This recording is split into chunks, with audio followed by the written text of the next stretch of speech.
The orbital station Zenith Prime hung in the void between three star systems, a gleaming testament to the Galactic Concordat's commitment to interspecies education. Within its pressurized halls, young beings from 73 different worlds studied physics, diplomacy, and survival techniques under the guidance of the galaxy's finest instructors. Instructor Alex Corrigan stood at the front of Combat Theory Room 7, his massive frame casting a shadow across the holographic projection of a Class 4 Predator.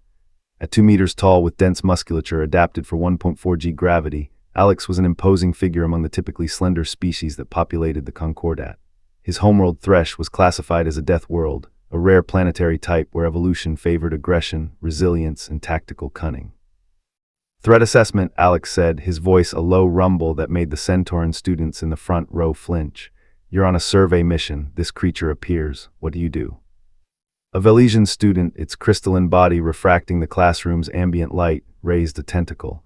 Retreat to the shuttle and request armed support. Dead, Alex said flatly. This species can run at 60 kilometers per hour. Your shuttle is 200 meters away. Next. The students shifted uncomfortably. This was the pattern in Alex's classes. He pushed them beyond the comfortable simulations they'd grown accustomed to, forcing them to confront the brutal reality that the universe didn't care about their fragile biologies or peaceful intentions. Alex had been the Concordat's premier survival instructor for 6 standard years, ever since he'd been recruited from Thresh's military academy. In all that time, no student had truly impressed him. They were soft, these children of garden worlds and climate-controlled habitats. Even the few students from high-gravity planets lacked the killer instinct that Thresh had bred into its population. He was unique, the only Deathworlder in an institution full of prey species playing at being explorers.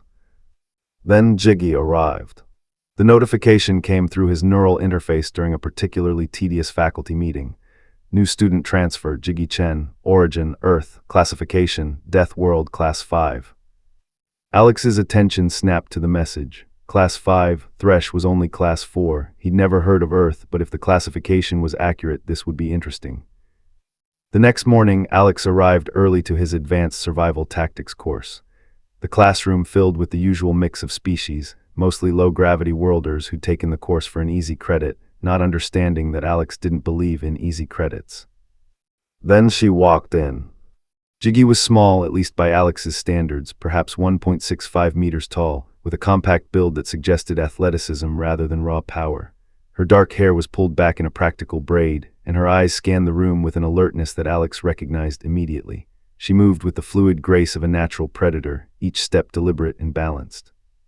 She sat in the middle of the room, not hiding in the back like most students, but not seeking attention in the front either. Tactical positioning. Alex felt a flicker of interest.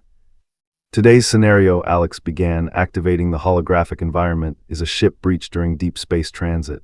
Hull integrity at 40%, life support failing. You have 17 minutes to reach the escape pods. Begin. The simulation erupted around them, klaxons blaring, artificial gravity fluctuating, smoke filling the corridors. The students panicked, as they always did. Alex watched with his usual detached disappointment as they scattered, making the fundamental mistake of breaking into individuals rather than functioning as a unit. Except Jiggy. She immediately dropped to a crouch, feeling the deck plates beneath her hands. Gravity's pulling toward Section C, she called out, her voice cutting through the chaos with unexpected authority. That's where the breach is. We go the opposite direction. A Drellian student, its fur standing on end in panic, started to argue. Jiggy didn't waste time debating. She grabbed the nearest 2 students and started moving, her decisive action pulling the others into formation behind her. Within 90 seconds, she'd organized the entire class into an efficient evacuation line.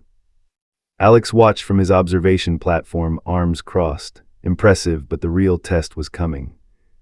The simulation shifted, a bulkhead exploded, cutting off their route. Emergency force fields failed. The class was now trapped in a sealed section with oxygen depleting rapidly.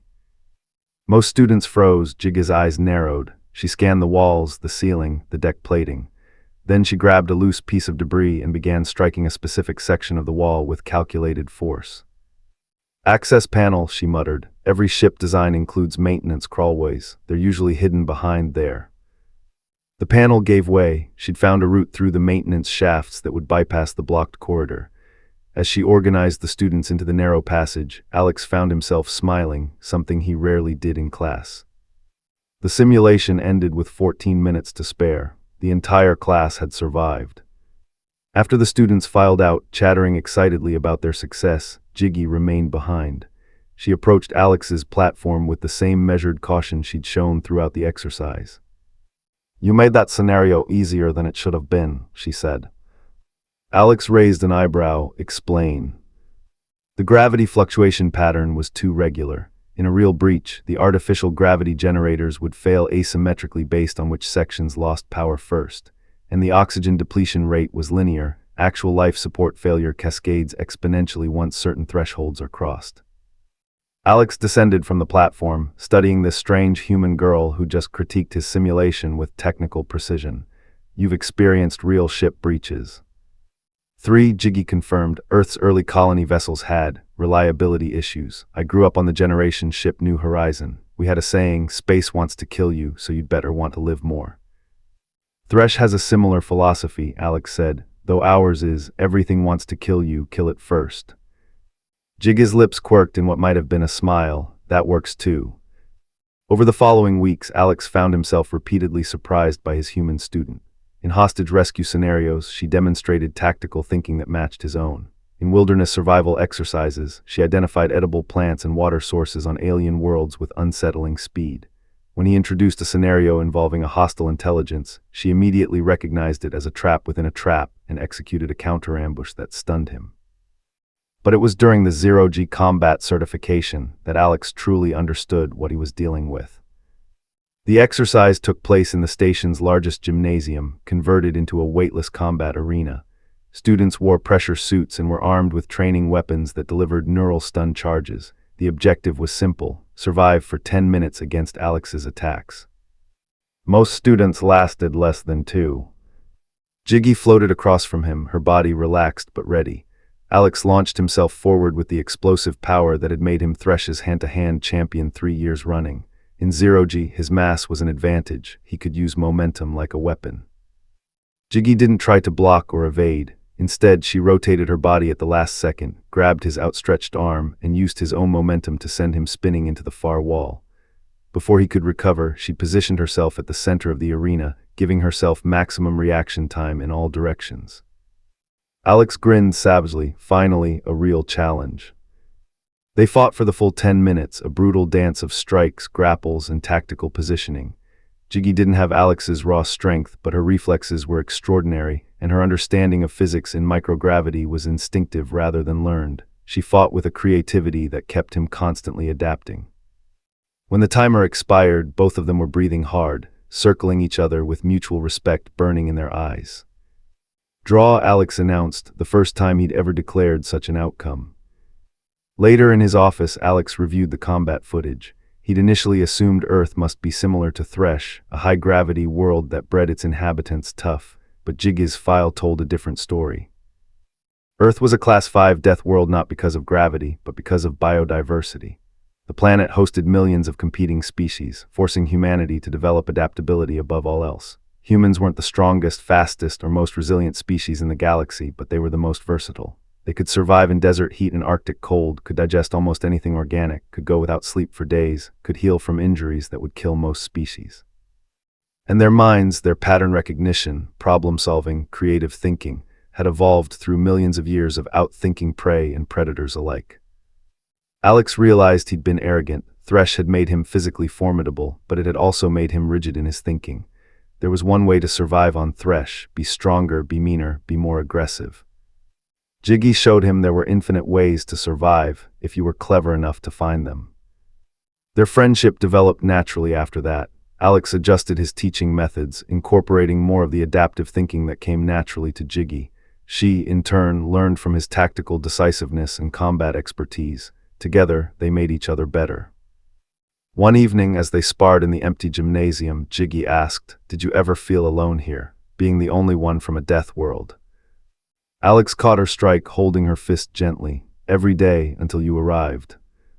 Jiggy smiled, extracting her hand and launching a follow-up kick that Alex barely blocked.